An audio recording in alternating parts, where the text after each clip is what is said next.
Hello, I'm Ezra. Today is September the 1st, 2020. And this is my very first video that I'm posting on YouTube for my channel called Ethiopia First. And on this channel, I'll be giving you my full experiences of relocating from the United States of America to Ethiopia and my experience of living in Ethiopia for the last 5 years. And on this channel is dedicated towards bridging the gap between Black American culture and Ethiopian culture and learning from each other. I want to be able to teach Ethiopians more about Black American culture, and I want to be able to teach Black Americans more about Ethiopian culture. Another thing I want to talk about on this channel is I want to talk about how in the age of globalization, Ethiopia can build up its infrastructural development, build up its technology, build up its science, and build up its economy while maintaining and preserving its culture, heritage, and identity. One of the main things that I like about Ethiopia is the family structure.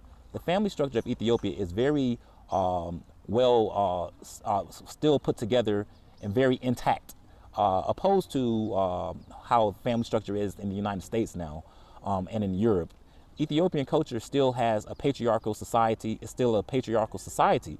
So here in Ethiopia, the family order is still very much is the nuclear family unit, which means God, the husband, father, the wife, mother, and the children. You see what I'm saying? And these things right here is one of the things that I first noticed and took particular interest with in Ethiopian culture. When I came to Ethiopia for the very first time, I saw how hospitable the people are. The Ethiopian people are very pleasant people. They're very loving, kind, and generous, and hospitable. I never had a problem with Ethiopian people. Of all the different ethnicities, of all the different tribes, I really do love all the Ethiopian people. And I would like to see Ethiopia build itself economically. I would like to see Ethiopia build its infrastructure development. I would like to see Ethiopia advance itself in the science and medications. But at the same time, I would like to see Ethiopia maintain its culture, maintain its heritage, maintain its identity, and most of all, maintain its family structure and keep its religion strong. Me, myself, I'm a Christian. So one of the things that I appreciate about Ethiopia is that when you read the Bible, you see Ethiopia many times in the Bible, starting even from Genesis chapter 2. Ethiopia is the very first nation that's mentioned in the Bible. And after that, Ethiopia is mentioned many, many times alongside Jerusalem in the Bible. So this lets me know that Ethiopia is a very holy and sacred place to be. And so I really feel that. I really sense that Ethiopia is a very holy, sacred place. And to me, it is like the black man's Jerusalem. Ethiopia is black people's Jerusalem. This land is more than just dirt and grass and sticks and stones and rocks. This land has a lot of history. This land has a lot of tradition. This land has a lot of culture behind it. And this land has a lot of religion behind it. And I really feel that God looks down on Ethiopia and God loves Ethiopia. And Ethiopian people, it's no wonder why God considers them one of his favorite. The Ethiopian people are very pleasant people to be around, and the Ethiopian culture is very good culture, and the food is very delicious, and the people are so sweet and hospitable and pleasant. Okay, and so some of the things that I'm going to talk about on this YouTube channel is, like I said earlier, is how in the age of globalization, how in the age of modernization, can we as Ethiopian people, I'm Black American, by the way, but I consider myself Ethiopian. Like I said, I've been living here for 5 years. But how can we as Ethiopian people preserve our identity, preserve our culture, preserve our heritage, preserve our family units, and preserve the church, okay? And help the church in building a community and building an Ethiopia in which everyone here can live in peace and in unity. Now, my experience coming to Ethiopia started in 2009. I moved to Ethiopia in 2015, but my experience, the light bulb went off in my head to move to Ethiopia in 2009. Why? Because in 2009 was the very first time that I was exposed to the Ethiopian culture in my community. I'm from Atlanta, Georgia, and in Atlanta, Georgia, I live in DeKalb County. And in DeKalb County, we have a county called Clarkston. And in Clarkston County, there are many Ethiopians, a concentration of Ethiopian people, a concentration of Ethiopian restaurants and bars, a concentration of Ethiopian communities, okay? And from there, that's when I first had my first exposure with Ethiopian people. They took me in, they made food for me, they showed me, different varieties of foods that I never seen before, and they was very hospitable and very nice, pleasant people. And right away, I knew the Ethiopian people were different. I said, man, these people are so kind and generous, and I felt like a warmth in my heart every time I was in the presence of Ethiopian people. So I told myself, you know what? One day I'm going to move to Ethiopia. I said that. And then ever since 2009 up until 2015, I sort of had odd jobs. Then I went to college. But in the meantime of going to school and working, I was saving my money day by day. I was telling everyone I meet, hey, one day I'm going to move to Ethiopia. One day I'm going to move to Ethiopia. And then what happened was I finally came. The way I came to Ethiopia mainly is because I met a friend named Andreas. And Andreas was one of my best friends in America. And he lived in Ethiopia. He lived in America for 7 years. So I met him at work one time. I was working in Minnesota. And when I was in Minnesota, it was like a small little town called, what was the name of the town? Excuse me, I forget the name of the town, but we were working, but I was the only black person there. Me and Andreas, it seemed like we were the only black people there. So when I saw him, I thought he was Black American at first, but then I realized he was Ethiopian, and we became friends. He introduced me to more about Ethiopian culture. He introduced me more about Ethiopian history and heritage. And so what happened was when he moved to Ethiopia a year before I came, and then when he got here, he was telling me, hey, you need to come and check out Ethiopia. You know, you've been talking about moving there for all your life. Well, not all your life, but for a very long time. It seemed like all your life because I was talking about it for like 6 or 7 years straight until I actually moved there. And then so he said, you just need to come. I said, I'm going to come. He's like, hey, don't even contact me, man, unless you're really serious. I'm like, I'm going to come. So what happened was when I graduated college, I saved my money up during college for 4 years to move to Ethiopia. And then when I got to Ethiopia in 2015, I was met by Andreas, and I was met by a very kind, sweet girl named Miss Ghana. She was a very sweet girl, and Andreas and Miss Ghana, they showed me around the city, and I was very nervous because I never left the United States before by myself, and I never lived in another country by myself. And I was only supposed to be here for 3 months at first, but then it turned out to be 5 years because I fell so in love with the Ethiopian culture. I became so enthralled with Ethiopian culture that I decided to stay.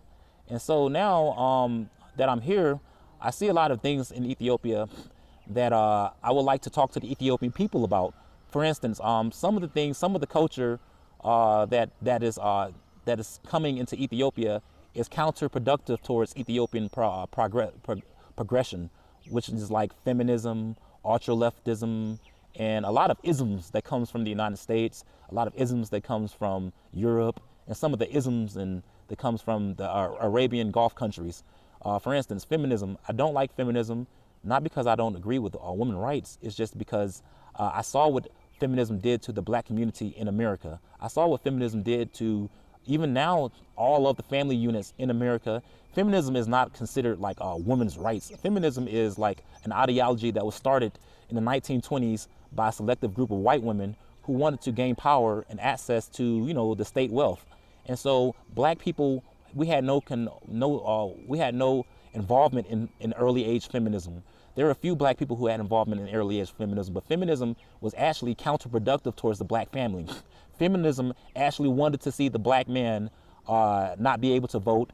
Feminism wanted to destroy the black unit because they wanted to place the white woman specifically over the black unit, and they wanted to create divisions between the sexes.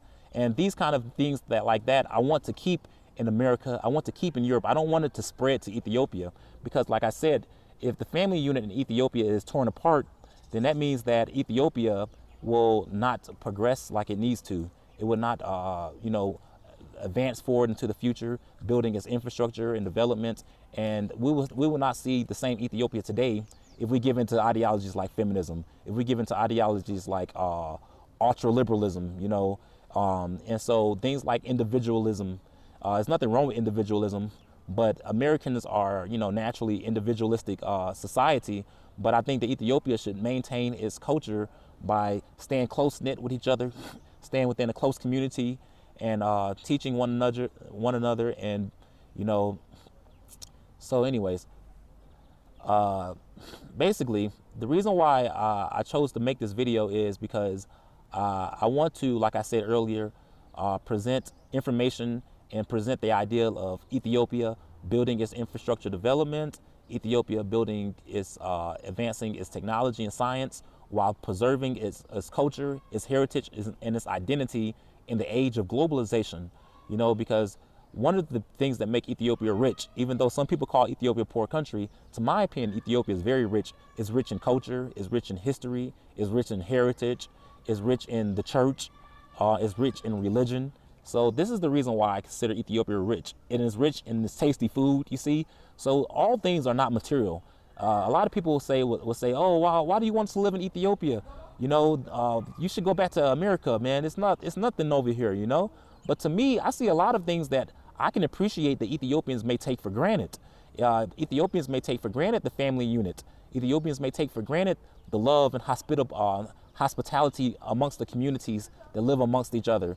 Ethiopians can take for granted the fact that other than, sometimes recently it's been like a little, I guess you could say, political and tribal conflicts in which I will stay out of. I don't get involved in African politics or tribalism. I'm just saying, recently we had a little problems with that. But beyond that, it's no like robberies. There are, but it's not like in America. It's not like where I'm from. There's no like violent crimes, senseless violent crimes. I feel very safe walking the streets here in Ethiopia. I feel very safe going out at night. I feel very safe going to different places in Ethiopia. And I never had an experience in which I felt like my life was in jeopardy. It's very safe.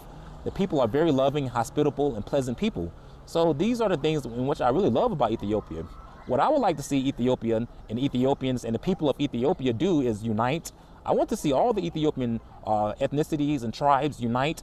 Why? Because we cannot develop our country, we cannot develop our culture, develop our science and advance our science and mathematics, develop our medicines, and develop our communities, our infrastructure development, if we are using all our resources to, fight each other. The only thing that we can do now is we have to unite in order to make Ethiopia a better place, to make Ethiopia an economic hub for all of Africa.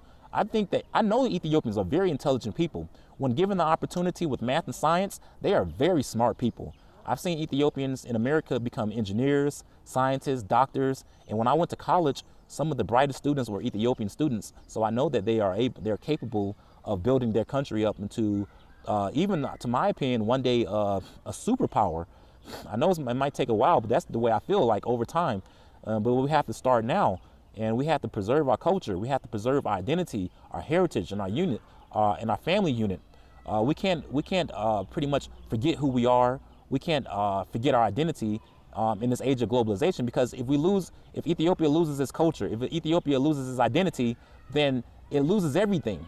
Because some things money can't buy, Money can't buy a happy home. Money can't buy a beautiful wife and a beautiful family. Money can't buy obedient children and peace and prosperity, to be able to walk down the street and not worry about a criminal shooting you with a gun or hurting you. Money can't buy your culture, your heritage. Money can't buy your history that you have, Ethiopian people. These things make you rich. So you need to quit thinking in a way saying, oh, because I don't have a TV, or I don't have the biggest house, or I don't have a car. That doesn't mean anything, because the fact that, Ethiopia is so rich in heritage and rich in, culture and rich in prosperity is enough. Day by day, we must build these things. And one more thing before I go. I want the Ethiopians, diaspora who live in America, I want them to, think about coming back home to Ethiopia to make it a better place. But I want them to stop bickering with each other and stop fighting over petty stuff, because this petty infighting that we're doing is only allowing our external enemies, people who are not friends with Ethiopia, to manipulate and take advantage of us. You know, in order for Ethiopia to build its country, in order for Ethiopia to make this place into a place where all of us can live in a very good, let's say, all of us can live and have a good quality of life, we must work together, okay? We cannot use all of our resources as a poor nation to help pull each other down. We must build each other up, okay? And so basically, this channel will be dedicated towards bridging the gap between the Black American community. If there's any Black Americans who want to visit Ethiopia, I encourage you to come, but keep an open mind. That this is still a developing country. So when you come, don't say, oh, take me to the casinos or something like that. This is not a place for that, but Ethiopia is a place to visit very historical churches. The churches here are very historical. Many of the churches are 1,500, 1,600 years old. When you go inside the churches, you see pictures of Black Mother Mary. You see pictures of Black Jesus. You see Black prophets. And so I've been to churches in Bahadar. I've been to churches in Mekelle. I've been to churches throughout Addis Ababa and, you know, different parts of Ethiopia where I was stunned to see such images of Christ, a Black Jesus with an afro, you know, because in America, you don't see pictures of Jesus with an afro, Mother Mary with an afro. You know, I was very shocked, and it was really like heartwarming to see these things. So that's what I want to mention. And so basically, I'm going to cut this video short right here. And this is my first video, but I'm going to make more videos and have categorized topics that I'll talk about. And so basically, good luck and love all my Ethiopian brothers and sisters. Let's work together to make Ethiopia a place where we all can live in good quality of life and make Ethiopia, make Ethiopia one of the best countries in the world to live in. So none of us have to leave, and we all return back home to Ethiopia and live in peace and prosperity. Okay, take care.